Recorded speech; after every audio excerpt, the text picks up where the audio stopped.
आज पूरे विश्व को एक ग्राम की दृष्टि से, यानी पूरा विश्व एक ग्रामीण इकाई बन गया है। उस दृष्टि से जब हम देखते हैं तो हमें यह बात स्पष्ट रूप से दिखाई देती है कि यदि पूरे विश्व को समझना है, विश्व की भाषाओं में उपलब्ध वहाँ की ज्ञान संपदा का बोध करना है, वहाँ के शैक्षिक मूल्यों से अवगत होना है, तो अनुवाद एक सशक्त सेतु बन रहा है। बोधगम्यता की दृष्टि से, ज्ञानार्जन की दृष्टि से, क्योंकि ज्ञान अर्जित किया जाता है, ज्ञान हमें विरासत में नहीं मिलता। भाषा हमें सीखनी पड़ती है, विरासत में नहीं मिलती। ये कोई पैतृक संपत्ति नहीं है। ज्ञान और भाषा जो है इसको कमाना पड़ता है। और इस विश्व की समस्त विधाओं में, अनुशासनों में, आयामों में, क्षेत्रों में जो भी कुछ उपलब्ध है, उस तक पहुंचने के लिए, उस सब की बोधगम्यता के लिए अद्यतन अधुनातन विकास की दृष्टि से, अगर हम चाहते हैं कि दुनिया के देशों में जो कुछ अनुसंधान हो रहे हैं, उपलब्धियां हासिल की जा रही हैं, जुटाई जा रही हैं, जनहित और लोकहित के लिए, उन वैश्विक देशों के प्रदेय से हम भी लाभान्वित हों, उपकृत हों, यदि हम ये चाहते हैं, तो अनुवाद को एक टूल के रूप में, एक सशक्त उपकरण, एक साधन के रूप में हम स्वीकार कर रहे हैं।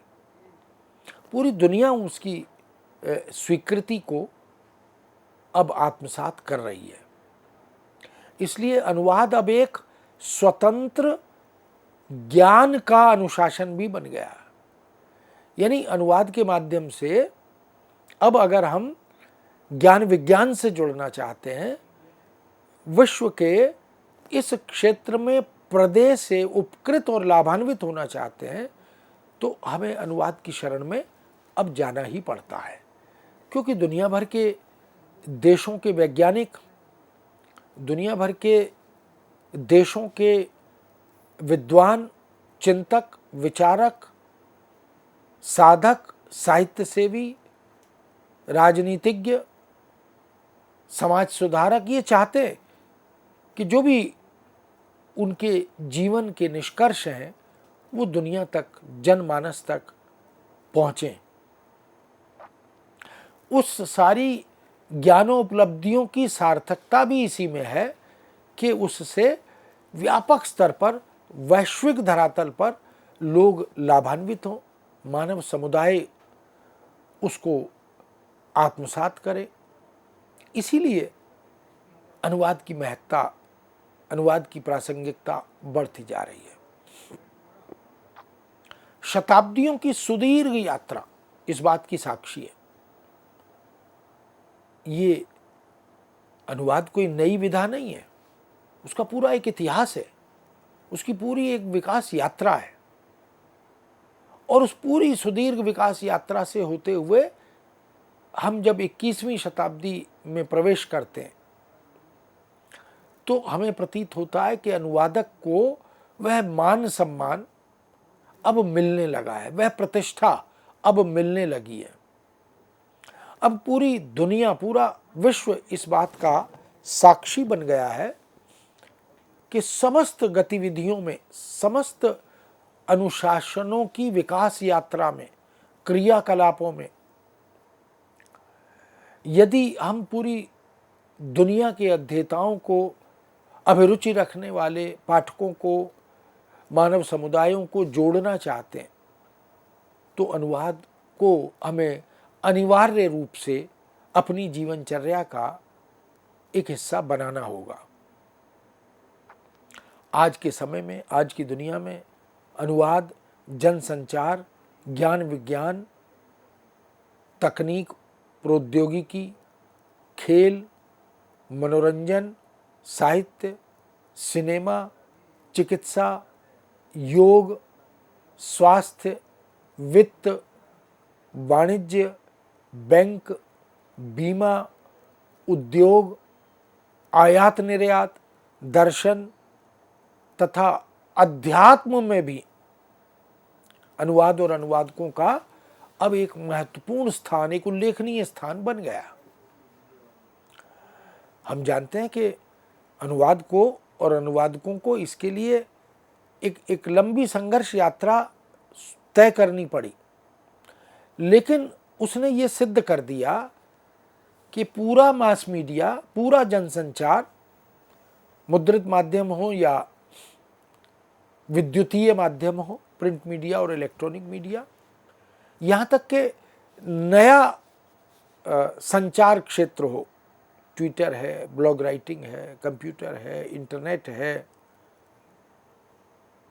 और इसी तरह मुद्रित माध्यमों में हम देखें कि समाचार पत्र हैं, पत्रिकाएं हैं, तमाम तरह की लेखन सामग्री है, प्रचार सामग्री है, हैंडबिल है, पोस्टर हैं, बैनर हैं, वॉल राइटिंग है, तमाम ऐसे ही कंप्यूटर है, इंटरनेट है, मोबाइल है, सिनेमा है, धारावाहिक हैं, दूरदर्शन है, टेलीफोन है, ये तमाम वो क्षेत्र हैं जो जनसंचार की दुनिया में दिखाई देते हैं। पर इन सब का कार्य अब अनुवाद और अनुवादक से ही सिद्ध होता है। इसीलिए सूचना को यदि, संचार और सूचना को यदि प्रौद्योगिकी माना गया, तो उस प्रौद्योगिकी को जिस आधारशिला पर खड़ा किया गया वह आधारशिला अनुवाद है। ज्ञान विज्ञान की दुनिया हो, चाहे विज्ञान की शाखाएं हो, गणित हो, भौतिक हो, जीव विज्ञान हो, रसायन विज्ञान हो, मनोविज्ञान हो, कृषि विज्ञान हो, पाक कला का क्षेत्र हो, या ऐसे दूसरे अनेक क्षेत्र, ज्योतिष हो, खगोल शास्त्र हो, धर्मशास्त्र हो, नीति शास्त्र हो, युद्ध शास्त्र हो, इन सब में भी अनुवाद की भूमिका और अनुवादकों की भूमिका असंदिग्ध हो गई है।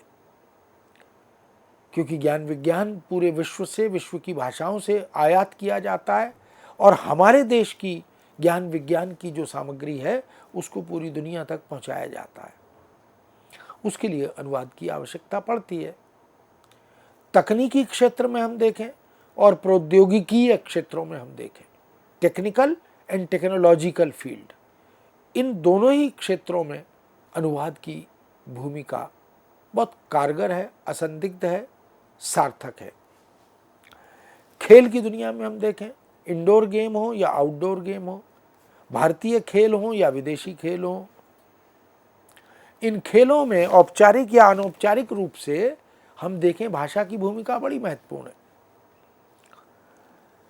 और फिर इन खेलों का आंखों देखा हाल हो, जिसको रनिंग कमेंट्री कहते हैं, खेलों की जानकारियां हों, खिलाड़ियों के विषय में बहुत सारी जानकारियों का संचरण हो, पत्र पत्रिकाएं हों, समाचारों का वाचन प्रसारण हो, इन सब में भी हम देखें अनुवाद और अनुवादकों की भूमिका महत्वपूर्ण हो गई है। सिनेमा हो, मनोरंजन की दुनिया बहुत बड़ी दुनिया है। देश विदेश की जो सुपरहिट सिनेमा है, उनका पिक्चरें हैं, उनका डबिंग से, वॉइस ओवरिंग से, संवादों के अंतरण से पुनर्निर्माण करके उन्हें जब प्रस्तुत किया जाता है भाषा भाषियों की दृष्टि से, तो वो इस तरह की मनोरंजन कराने वाली जो पिक्चरें हैं, जो सिनेमा है, जो धारावाहिक है, वो करोड़ों का, अरबों खरबों का बिजनेस करते हैं। तो मल्टीलिंग्वलिज्म यानी बहुभाषा भाषी होने से, और ये होना अनुवाद से ही सिद्ध होता है, कारगर होता है, संभव होता है, इनसे रोजी रोटी का, रोजगार का, कार्यों को सिद्ध करने का ये अवसर प्राप्त होता है। ऐसी साहित्य की दुनिया में देखें, कविता का अनुवाद हो या गद्य विधाओं का अनुवाद हो, साहित्य के भी आयाम तो बड़े व्यापक हैं। वो अगर काव्यानुवाद है, अगर गद्यानुवाद है, तो नाटक का अनुवाद, कहानी का अनुवाद, उपन्यास का अनुवाद, संस्मरण का अनुवाद, रेखाचित्र, जीवनी, डायरी, आलोचना, इन सब का अनुवाद, और भी बहुत सारे आयाम हैं जिनकी चर्चा हम कर सकते हैं। उन सब को भी देश विदेश से, अगर आज हम जॉन कीट्स को जानते हैं, अरस्तु को जानते हैं, प्लेटो को जानते हैं, कॉलरिज को जानते हैं, अगर आज हम क्रोचे को जानते हैं, फ्रॉइड को जानते हैं, या और दूसरे चिंतकों विचारकों को जो चाहे यूनान के हों, यूरोप के हों, इंग्लैंड के हों, अमेरिका के हों, दूसरे देशों के हों, उन सब को यदि हम जानते हैं तो अनुवाद के माध्यम से। इसलिए साहित्य, सिनेमा, चिकित्सा के क्षेत्र में, अब तो मेडिकल फील्ड में भी अनुवाद और अनुवादक की भूमिका असंदिग्ध हो गई है, क्योंकि टूरिस्ट जब आते हैं देशों में, विदेशों में, तो स्वास्थ्य के प्रश्न तो कभी भी उठ सकते हैं। तो उनकी स्वास्थ्य चिंता, उनकी चिकित्सा, उनको जो चिकित्सा क्षेत्र में जो मदद होती है, वो सब कुछ अनुवाद से ही संभव हो पाती है।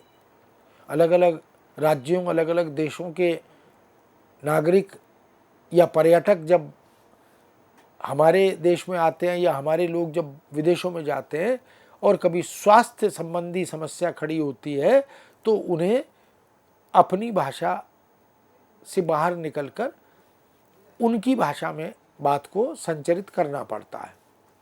तो स्वाभाविक है, चिकित्सा के क्षेत्र में भी, योग के क्षेत्र में भी आज 21 जून जो है वो अंतर्राष्ट्रीय योग दिवस बन गया। योग तो भारतीय विद्या है, भारतीय ज्ञान परंपरा का एक सशक्त अनुशासन है, लेकिन उस योग ने विश्व में अपनी उपादेयता, अपनी महत्ता सिद्ध कर दी। इसका श्रेय अनुवाद को और अनुवादकों को जाता है, क्योंकि अनुवाद और अनुवादकों ने दुनिया की भाषाओं में उस योग को, योग क्रिया को, योग साधना को उपलब्ध कराया। चाहे वो ऑनलाइन उपलब्ध कराया हो, मास मीडिया से उपलब्ध कराया हो, पत्र पत्रिकाओं से कराया हो, या न्यू मीडिया से कराया हो, सोशल मीडिया से कराया हो। स्वास्थ्य संबंधी, चिकित्सा संबंधी, योग संबंधी, वित्त और वाणिज्य संबंधी, अगर वित्त मंत्रालय को काम करना है तो पूरी दुनिया में, पूरे विश्व में, विश्व के देशों में वित्तीय दृष्टि से क्या क्या प्रावधान किए जा रहे हैं, क्या क्या भविष्य के लक्ष्य निर्धारित किए जा रहे हैं, वाणिज्य की दृष्टि से हमें विकास करना है तो हमें क्या करना चाहिए, बैंक किस तरह से नई नई योजनाओं के साथ पूरी दुनिया से अपने व्यवसाय को आगे बढ़ा रहे हैं, उसको हम अपने देश में, अपने देशवासियों और नागरिकों के लिए भी उपलब्ध कराना चाहते हैं। तो अनुवाद के माध्यम से ही यह संभव होता है। बीमा के क्षेत्र में, उद्योग के क्षेत्र में, नए नए व्यवसाय, जो कुछ भारत में नए संदर्भ उपलब्ध होते हैं, उन सब को भी विश्व के नागरिकों तक पहुंचाने का कार्य अनुवाद और अनुवादकों के माध्यम से ही होता है। आयात निर्यात की बात हो, एक्सपोर्ट इंपोर्ट, यह भी अनुवाद की कृपा से ही प्रोत्साहित होता है, आगे बढ़ता है। अगर हमें अपने किसी उत्पाद को विदेशों में बेचना है तो हम अपनी भाषा में नहीं बेच सकते। अगर दूसरे देशों के व्यवसायियों को अपने उत्पाद को हमारे देश में अपनी भाषा में बेचने लगेंगे तो विक्रय नहीं हो पाएगा। अगर जर्मन में कोई खोज हुई है, या चाइना में, या दूसरे देशों में यदि कोई उपलब्धि हासिल हुई है और उसे वो हमारे देश में, भारत में बेचना चाहते हैं, अवगत कराना चाहते हैं, तो यहाँ के नागरिकों की समझ में जो भाषा आएगी उसी में करा सकते हैं, इसलिए वो उसका अनुवाद करते हैं। दर्शन के क्षेत्र में भारत ने पूरी दुनिया में अपनी दार्शनिक चेतना, अपने दार्शनिक बोध का डंका बजाया। बात चाहे अद्वैतवाद की हो, शुद्धाद्वैत की हो, द्वैताद्वैत की हो, विशिष्टाद्वैत की हो, या और बहुत सारे दूसरे दर्शन, उन दर्शनों से, उन दर्शनों की स्थापनाओं और मान्यताओं से विश्व को अवगत कराना है, या दुनिया भर के दार्शनिक उनकी स्थापनाओं से हमें लाभान्वित और उपकृत होना है, तो स्वाभाविक है अनुवाद एक महत्वपूर्ण साधन, एक सशक्त मार्ग है। ऐसी भारत तो आध्यात्मिकता का देश है, भक्ति का देश है, साधना का देश है, तपस्या का देश है, और हम अध्यात्म के माध्यम से केवल भौतिकता को सिद्ध नहीं करते। अध्यात्म तो हमारी आत्मा को, मानव मात्र की मनस्थिति को कैसे संतुलित, आनुपातिक दृष्टि से निर्दोष, निष्पाप बनाया जाए, इस सब पर भी भारत का अवदान निश्चित रूप से स्तुत्य है, वंदनीय है। इन सब क्षेत्रों में हम देख सकते हैं अनुवाद और अनुवादक का जो प्रदेय है वो वंद्य है, वो वंदनीय है, स्तुत्य है। इसलिए आज के समय में अनुवाद की प्रासंगिकता पर, उसकी सार्थकता पर जब हम विचार करते हैं तो ये सारे क्षेत्र हैं, जिसमें प्रशासन भी एक क्षेत्र है, कार्यालय भी एक क्षेत्र है। वो प्रशासन और कार्यालय चाहे वित्त का हो, चाहे वाणिज्य का हो, या दूसरे अनुशासनों से जुड़ा हो।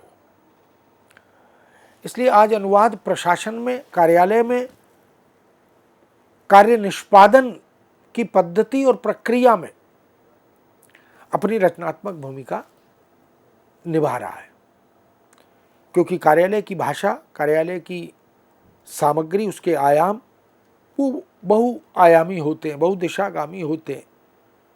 किसी भी कार्यालय में वित्त का, वेतन का, वाणिज्य का, बैंक का, बीमा का, ये सब काम तो होते ही हैं, या अवकाश का, और फिर उसी तरह उस कार्यालय की, उस कार्यालयी भाषा के अंतर्गत उसकी शब्द संपदा, पारिभाषिक शब्दावली, कंसेप्चुअल टर्मिनोलॉजी, पत्र प्रारूप शब्दावली, ये सब भी होता है। समय समय पर वहाँ पत्र पत्रिकाएं निकलती हैं, प्रतियोगिताएं होती हैं, हिंदी को, हिंदी माह, हिंदी पखवाड़ा, हिंदी सप्ताह, हिंदी दिवस आदि मनाए जाते हैं। ऐसे और भी बहुत सारे कॉन्फ्रेंसेस होती हैं, सम्मेलन होते हैं, विचार विमर्श होते हैं। अनुशासनात्मक दृष्टि से अंतर अनुशासनात्मक संदर्भों से जुड़ना होता है। इन सब में अनुवाद की भूमिका और अनुवादकों की भूमिका असंदिग्ध हो जाती है। इसलिए मित्रों, अनुवाद ने अब आज की दुनिया में 21वीं शताब्दी में युद्ध शास्त्र, धर्मशास्त्र, नीति शास्त्र, खगोल शास्त्र, भक्ति, प्रेम, ज्योतिष, काव्यशास्त्र, व्याकरण, अर्थशास्त्र, क्रय विक्रय, फैशन डिजाइनिंग, टूरिज्म, पर्यटन, इन सब में अपनी भूमिका असंदिग्ध कर दी है, सुनिश्चित कर दी है। और अब ये लगने लगा है कि वास्तव में विकासशील से विकसित राष्ट्र तक पहुंचना है तो हमें युद्ध स्तर पर अनुवाद और अनुवादकों को प्रोत्साहित करना होगा। उनके माध्यम से उपलब्ध सामग्री का अध्ययन करते हुए, उपकृत होते हुए, उसे अपने देश के विकास में, चाहे वो शिक्षा हो, तकनीक और प्रौद्योगिकी के क्षेत्र हो, उनमें उसका रचनात्मक उपयोग हमें करना होगा। रोजगार की दृष्टि से, क्योंकि कनिष्ठ अनुवाद अधिकारी, वरिष्ठ अनुवाद अधिकारी, समाचार वाचक, प्रस्तोता, आंखों देखा हाल के प्रस्तोता, इसी तरह सिनेमा की दुनिया में संवादों के अनुवाद, पटकथाओं का लेखन, कथा वस्तुओं का अनुवाद, और तमाम तरह के मनोरंजन की दुनिया के क्षेत्र में यदि हम सामग्री को मौलिक रूप से या अनूदित रूप से प्रस्तुत कर रहे हैं तो प्रेरणा लेकर उसमें भी वो महत्वपूर्ण भूमिका निभाता है। आभूषण, वेशभूषा, साज सज्जा, पर्व उत्सव, मेले, प्रदर्शनियां, पुस्तकालय, ये तमाम वो क्षेत्र हैं जहां पर अनुवाद और अनुवादक असंदिग्ध भूमिका सुनिश्चित कर रहे हैं। यानी अब अनुवादक पर और अनुवाद पर प्रश्न चिन्ह सामान्यतः नहीं लगता, क्योंकि अनुवाद और अनुवादकों ने उस छवि को जो नकारात्मक थी बदला है। अब एक सकारात्मक छवि, अब एक साधना सापेक्ष छवि इसकी निर्मित की है। इन सब में प्रशासन, कार्यालयी भाषा, कार्यालयी सामग्री का अनुवाद, इसकी उपादेयता, इसकी उपयोगिता सबसे अधिक दिखाई दे रही है, सिद्ध हो रही है, क्योंकि कॉन्स्टिट्यूशनल प्रोविजन यानी संवैधानिक प्रावधान किए गए हैं कि हम भले ही अनुवाद करें लेकिन हिंदी में या भारतीय भाषाओं में अंग्रेजी की सामग्री का अंतरण करना अनिवार्य है, अपेक्षित है, वांछित है। इस दृष्टि से प्रशासन में, कार्यालय में भाषा के बहुत सारे आयाम हमें देखने को मिलते हैं। यानी एक ही भाषा अलग अलग अनुशासनों में जाकर उस अनुशासन के तेवर से जुड़ती है। यदि आपराधिक समाचारों की भाषा देखें, यदि सामाजिक सांस्कृतिक समाचारों की भाषा को देखें, यदि शैक्षिक समाचारों की भाषा को देखें, यदि बाजार भाव की भाषा को देखें, यदि मनोरंजन के क्षेत्रों में प्रयुक्त होने वाली भाषा को देखें, तो अंतर तो हमें लगता है। और अनुवादक इस दृष्टि से सिद्धस्त होता है, वह भाषा का क्षेत्र, उसकी उपादेयता, इसको ध्यान में रखकर प्रयोग करता है, अनुवाद करता है। इसलिए यह विशुद्ध रूप से औपचारिक भाषा और अनौपचारिक भाषा दो रूपों में हमारे सामने उपलब्ध होती है। किंतु औपचारिक भाषा जिसमें एक रूपता होनी चाहिए, एक निष्ठता होनी चाहिए, एक अर्थी होनी चाहिए, उसे अभिधा, लक्षणा, व्यंजना से यथासंभव बचाकर रखना चाहिए, क्योंकि शासन प्रशासन में वैधानिक संकट भी खड़े हो जाते हैं। तो वहाँ की जो भाषा है, वहाँ का जो शब्द चयन है, वहाँ के जो पारिभाषिक शब्द हैं या कार्यालयी भाषा के अंतर्गत जो प्रयुक्तियाँ हैं, जो मुहावरे, लोकोक्तियों के प्रयोग होते हैं, उन सब को देखें तो निश्चित रूप से कार्यालय की भाषा का रूप, स्वरूप बदल जाता है, एक वैशिष्ट्य के साथ उपस्थित होता है। इसलिए प्रशासनिक सामग्री एवं कार्यालयी भाषा का अपना एक विशेष रूप, वैशिष्ट्य होता ही है। प्रशासन या कार्यालय की भाषा अभिधात्मक होती है। अभिधा, लक्षणा और व्यंजना, ये तीन शब्द शक्तियाँ शास्त्र में विवेचित हैं। अभिधा का अर्थ है सपाट बयानी, जो जैसा है वैसा कह देना, प्रस्तुत कर देना।